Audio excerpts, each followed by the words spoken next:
അവിടെ ഇരിക്കമ്മേ. അമ്മയ്ക്ക് എന്താ പറ്റി? അമ്മയുടെ കാലിൽ ചെറിയൊരു ഉളുക്ക്. കുഴമ്പിട്ടൊന്ന് തിരുമ്മി കൊടുത്താ മതി, മാറിക്കോളും. അച്ഛനൊന്നും പറ്റിയില്ലല്ലോ? ഏയ്, കാലിന് ചെറിയൊരു ഉരച്ചില്, അത് സാരമില്ല. അച്ഛാ, ഇവിടെ രംഗം കഴിഞ്ഞ് നിൽക്ക. ഇത് കണ്ടില്ല ഇവളെ നെറ്റി? അയ്യോ, എന്തു പറ്റി? ആ ക്രിക്കറ്റ് കളിക്കുന്ന പിള്ളേരില്ലേ, അവന്മാര് കല്ലെടുത്തെറിഞ്ഞതാ. ഓ, ശ്ശോ.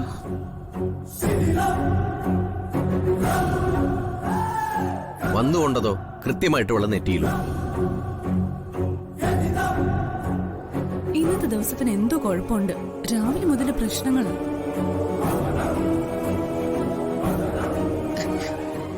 ഇങ്ങനെ സംഭവിക്കുന്നതിന് എന്തെങ്കിലും കാരണമുണ്ടാവും. മനോജിനോട് ചോദിച്ചാൽ അറിയാം. എനിക്കെങ്ങനെ അറിയാനാ? അതെ, പറഞ്ഞു പറഞ്ഞു വലുതാക്കാനാണെങ്കിൽ ഏത് കാര്യം അങ്ങ് മേലോട്ട് മേലോട്ട് പോകും. അതല്ല, ഇത്രയല്ലേ പറ്റുള്ളൂ എന്ന് കരുതി മറക്കാൻ തയ്യാറാണെങ്കിൽ ഇത് ഇവിടെ തീർന്നു. ഇതിലേതാ വേണ്ടേ? അച്ഛൻ പറഞ്ഞത് സത്യമക്കളെ. കണ്ണി തട്ടാനുള്ളത് ഒരിക്കത്തെ തട്ടി അങ്ങ് പോയിന്ന് കരുതിയാ മതി. അതെ, എന്തായാലും എല്ലാവരും സൂക്ഷിക്കുന്നത് നല്ലതാ. ഇനി അപകടം വരുന്നതിന്റെ സൂചന വല്ലതും? അതല്ല, ഒരു ചെറിയ കാര്യമാണെങ്കിലും ഇവിടെ എല്ലാവരും സങ്കടപ്പെട്ട് നിൽക്കുമ്പോൾ ഉള്ളിൽ അതൊരു വേദനയാണ്.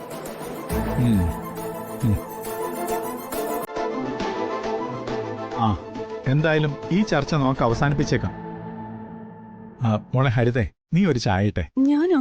അവൾക്ക് വയ്യാതിരിക്കയല്ലേ? ചെറിയൊരു അപകടത്തിൽപ്പെട്ടവർക്ക് ചില അവകാശങ്ങളൊക്കെ ഉണ്ട്. അത് നടക്കട്ടെ.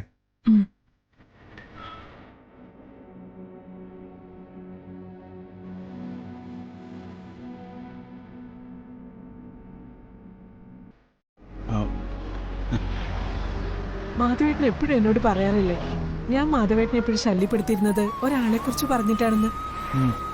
അയാളെ ഒന്ന് നേരിട്ട് കാണണമെന്ന്. സുജാതയാണോ? സുജു? അതെ.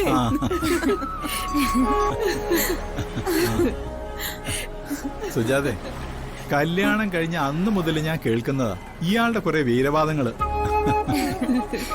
നിങ്ങൾ ഒന്നിച്ച് പഠിച്ചത്, നിങ്ങൾ ഹോസ്റ്റലിൽ ഒന്നിച്ച് ജീവിച്ചത്, അവിടെ ഒന്നിച്ച് നടന്ന ദിവസങ്ങളിലെ മിനിറ്റ് വെച്ചുള്ള കഥകള്. ഞങ്ങളുടെ എല്ലാ കല്യാണ വാർഷിക ദിവസവും ഇവള് പറയുന്ന ആവശ്യം സുജാതയുടെ അടുത്ത് പോണോന്നാ. സാധിച്ചു കൊടുക്കാമെന്ന് ഞാനും പറയും, പക്ഷെ ഇന്ന് വരെ നടന്നിട്ടില്ല. അതെങ്ങനെയാ? തന്നെ അന്വേഷിച്ച് തപ്പിപ്പിടിക്കാൻ പറ്റിയാലല്ലേ? ഇപ്പൊ എങ്ങനെയുണ്ട്? നമ്മൾ തമ്മിൽ കാണണമെന്ന് ആ ദേവി തന്നെ തീരുമാനിച്ചതാ. അല്ലെങ്കിൽ താൻ ഇവിടെ വഴി കാത്തു നിൽക്കോ? കൃത്യമായിട്ട് ഞാൻ ഇവിടെ എത്തോ? ഞാനും പോകുന്നത് ഇതേ യാഗത്തിന് തന്നെയാ.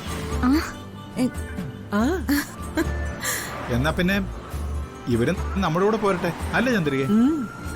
അയ്യോ, അതൊന്നും വേണ്ട. ഞങ്ങളൊരു ടാക്സി വിളിച്ചങ്ങ് വന്നോളാം. അങ്ങനെ താനിപ്പോ പ്രത്യേകിച്ച് വണ്ടി പിടിച്ചൊന്നും വരണ്ട. വണ്ടിയിൽ ഇഷ്ടം പോലെ സ്ഥലമുണ്ട്. അതിപ്പോ ഞങ്ങള് മാത്രല്ല, തന്നെ കിട്ടിയിട്ട് അങ്ങനെ അങ്ങ് വെറുതെ വിടാൻ പറ്റുമോ? മക്കളെ, നിങ്ങളൊക്കെ വന്നേ, നമുക്ക് വണ്ടിയിലിരുന്ന് വിശദമായിട്ട് പരിചയപ്പെടാം. എന്താടോ താൻ പോയി ഫുൾ ടൈം ഇവിടെ ഉണ്ടല്ലോ? അത് സാർ, അവരൊരു പ്രൊഡക്റ്റിന്റെ കാര്യം പറഞ്ഞിരുന്നു. ഞാനിന്ന് രാത്രി തന്നെ എത്തിക്കാമെന്നും പറഞ്ഞിരുന്നു. പക്ഷെ ബെല്ലടിച്ച് നോക്കിയപ്പോ അവിടെ ആരുമില്ല. അമ്മാവാ, ഈ ടീച്ചറൊക്കെ എവിടെ പോയെന്നറിയോ? എനിക്കെങ്ങനെ അറിയേ? സന്ധ്യക്ക് നോക്കിയപ്പോഴേ ആരെയും കണ്ടില്ലായിരുന്നു.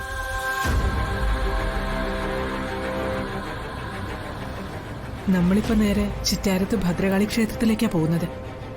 അവിടെ തൊഴുതിട്ട് നാളെ രാവിലെ യാഗശാലയിലേക്ക് എത്താം. അതാ പരിപാടി. ആയിക്കോട്ടെ. താൻ വേണമെങ്കിൽ ആ പ്രോഡക്റ്റ് ഇവിടെ വെച്ചിട്ട് പോകും, ഞാൻ കൊടുത്തോളാം. അല്ല സാർ, ഡെമോ കാണിക്കണ്ടേ? എന്നാ ഞാനൊന്ന് വിളിച്ചു നോക്കട്ടെ.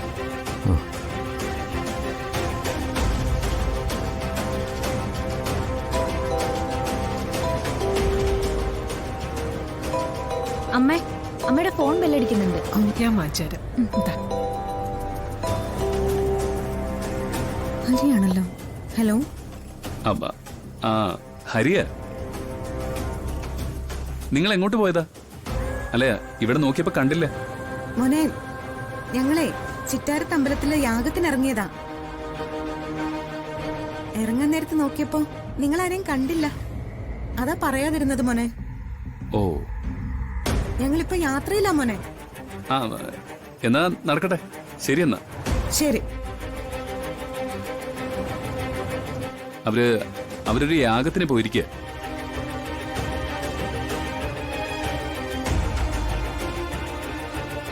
ഇനിയിപ്പോ 2 ദിവസം കഴിഞ്ഞിട്ടേ മടങ്ങും. ഈ യാഗം നടക്കുന്നത് എവിടെയാണ് സാർ? അപ്പൊ എന്തിനാ ഈ പ്രോഡക്റ്റും കൊണ്ട് താൻ അങ്ങോട്ട് പോകാൻ പോകണം? അയ്യോ അല്ല, കേട്ടപ്പോ ഒരു കൗതുകം തോന്നി, ആ അതുകൊണ്ട് ചോദിച്ചതാ. ഈ യാഗമൊക്കെ അങ്ങനെ എല്ലായിടത്തും നടക്കാറില്ലല്ലോ. ആ, ഈ ചിറ്റാരത്ത് മനക്കൽ ഭദ്രകാളി ക്ഷേത്രം ഒന്ന് താൻ ഇന്റർനെറ്റിലൊന്ന് സെർച്ച് ചെയ്ത് നോക്ക്. ആ, ഡീറ്റെയിൽ ഒക്കെ അതിലുണ്ടാവും. ഓ, ആ, പിന്നെ ദൈവകാര്യവും ഡീറ്റെയിൽ ഒക്കെ ചോദിക്കാനുണ്ടെങ്കിലേ അമ്മാവനോട് ചോദിച്ചാൽ മതി. ഓ ഓ ശരി, ഞാനെന്നാ ഇറങ്ങാം. അല്ല, മോൻ കയറി വന്നിരുന്നാ ഒരു കാപ്പ് കുടിച്ചിട്ട് പോവാ. ആ, അല്ല വേണ്ട സാർ, ശരിയെന്ന്. ഓ ആ, സൂക്ഷിച്ചു പോണേ, രാത്രിയാണ്.